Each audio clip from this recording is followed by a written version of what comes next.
Hey lovelies, you're welcome back to Reviews and Recaps. Let's talk about Married to Medicine. I know a lot has been happening in the YouTube streets about Married to Medicine, but I want to talk about the review. And of course, I might give you a little sprinkle of what I've heard in these YouTube streets. Now, if you're new to this channel, I do reality TV commentary, so make sure you hit that like button and make sure you hit that subscribe button. And also, if you're a returning subscriber, thank you so much. I love you. All right, let's get into today's video.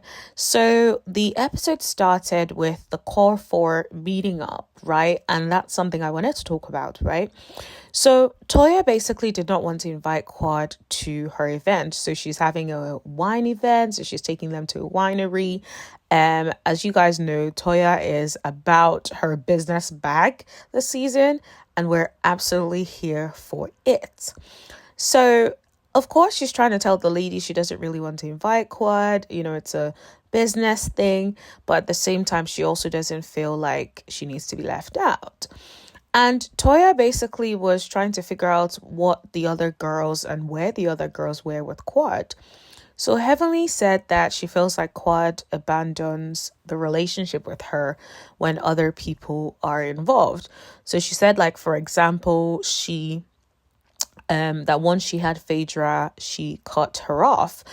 I personally feel like there's an element of jealousy that Quad feels because she keeps talking about Heavenly feels towards Quad. I feel like if you guys notice, she's always like talking about how, oh, Quad this and Quad hangs out with the Atlanta folks and Quad does this and Quad does that. So I feel like there's an element of like, you know, when you have a friend, you like this friend, but every time this friend hangs out with another friend, you get jealous. I feel like that's exactly where Heavenly is.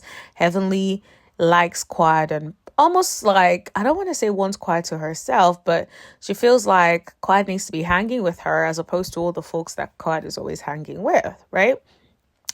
So in a way, she feels like Quad basically replaced her once Phaedra got in the picture. Now, I hear that, right? I understand that, like, it's something that sometimes in friendships, like, it could come up in that way. I personally think that's what it is. Of course, I don't think Heavenly, like, peeps it yet. But what was interesting was, like, the core four basically talked about agreeing eventually to invite Quad. Although there wasn't really, like, it wasn't clear who was going to invite who, but at least it seemed like Toya was open to Quad coming along, right? So I was like, okay, Toya. Actually, I feel like Toya is open enough to, it's not like, it's not like, I don't feel like Toya has bitterness towards Quad.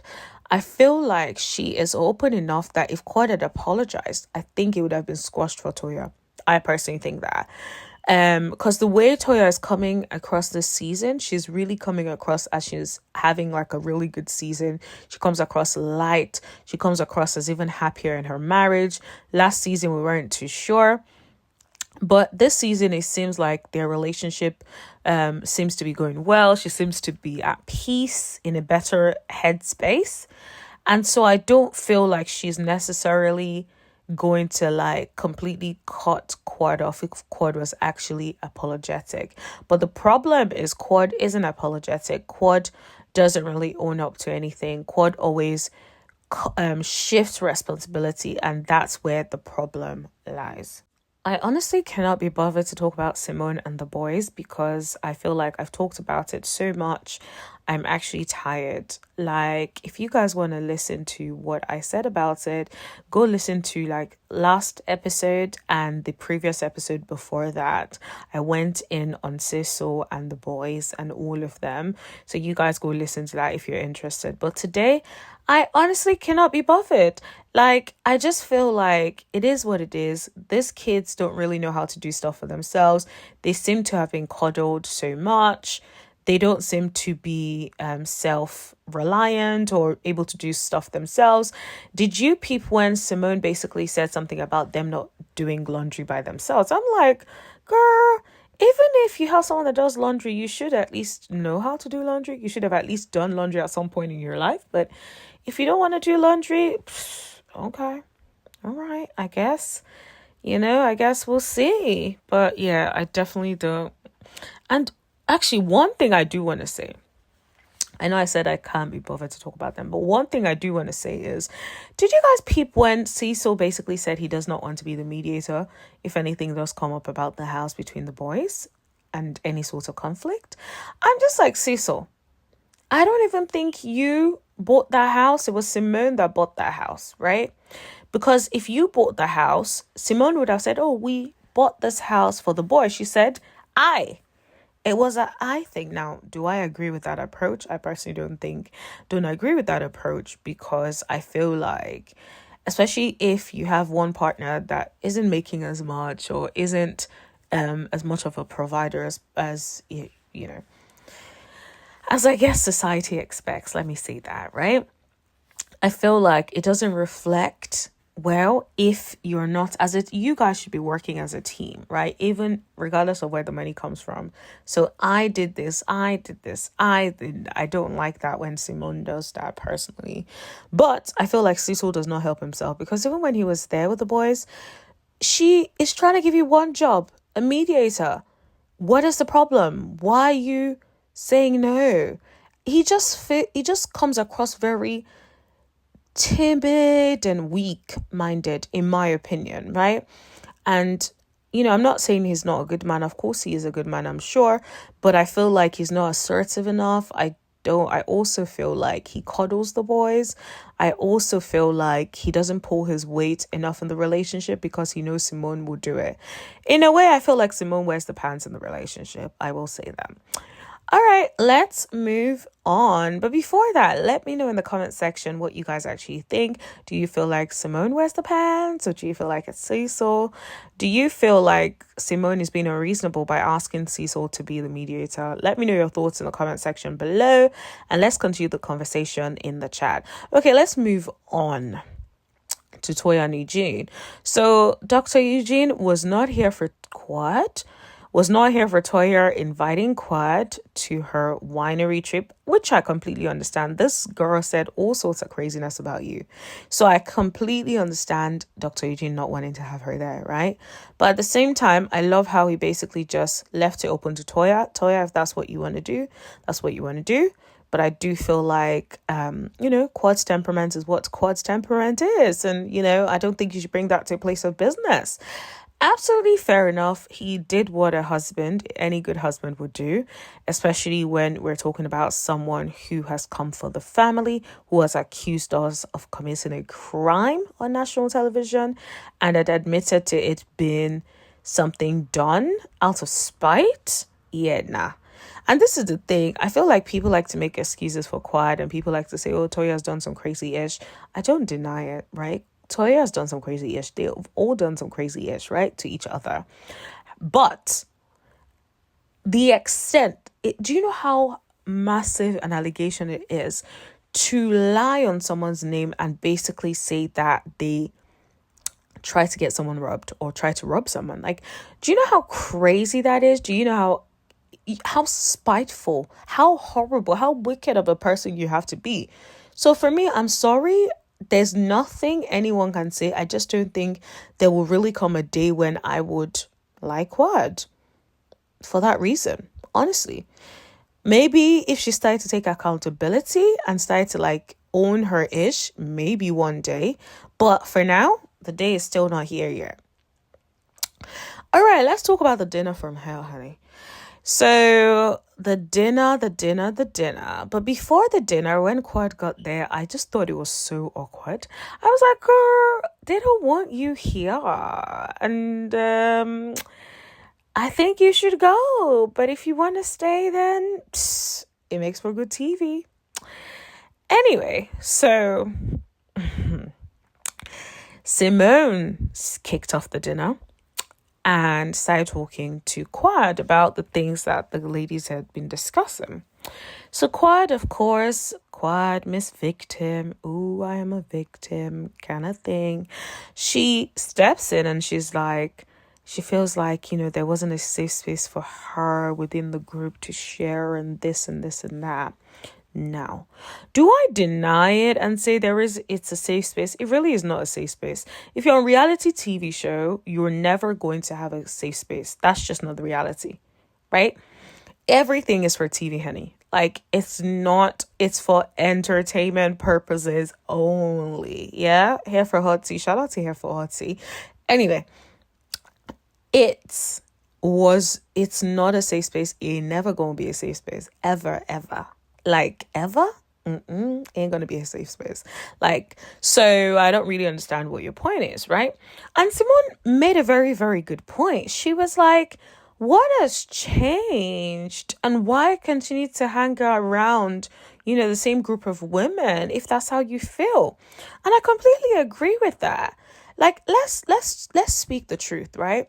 Someone doesn't want to be there. It's obvious they don't want to be there. They don't know how to play, be a team player. They're very spiteful, make serious allegations against castmates, and bring absolutely nothing about their lives. No personal storyline to the show. Like, she's been, brushing her wigs, sitting in the bath. Like, what else do you do, Miss Quad? Give us something. But maybe you just don't have stuff to give us, right?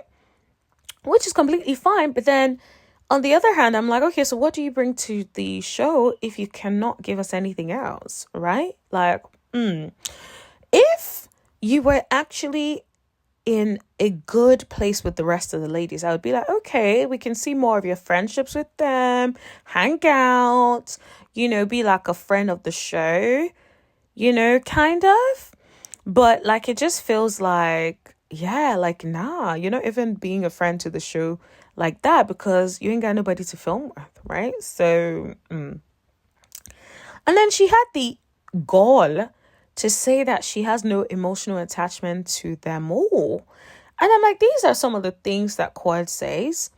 And I'm just like, you say that, and then you expect there not to be some sort of bite back or like pushback or like repercussions.